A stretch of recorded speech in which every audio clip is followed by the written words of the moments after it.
কোরবানির হাটে যখন যাবেন অবশ্যই আদব করে যাবেন, উজু করে যাবেন, সুন্দর কাপড় পরে যাবেন। যাওয়ার সময় আসার সময় আল্লাহর জিকির করতে করতে যাবেন, মনে মনে দরুদ শরীফ পড়তে পড়তে যাবেন, মনে মনে তাসবিহ তাহলিল পড়তে পড়তে আসবেন। 2, কোরবানির পশু আনার পরে আমাদের অনেক যুবক ভাইয়েরা কি করে, সেলফি তুলে বলে ডান।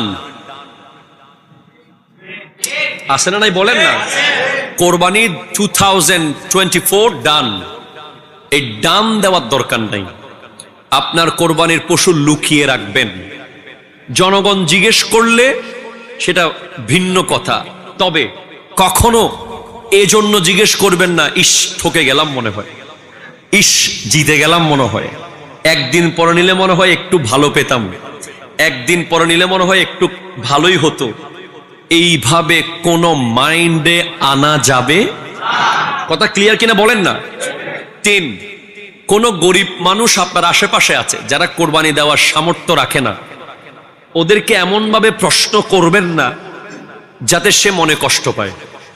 এবছর কোরবানি দিচ্ছেন না, আল্লাহ এবার মনে হয় আপনারা কোরবানি দিতে পারতেছেন না মনে হয়, বা এবার কি কিনতেছেন, আরে এটা তো অনেক ছোট হয়েছে, আচ্ছা কোনো মতো একটা কিনে ফেলেন না, আর কয় টাকা লাগবে।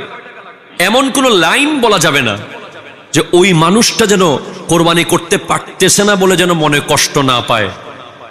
এই জন্য আপনাকে সতর্ক থাকতে হবে। কথা বলেন ঠিক কিনা?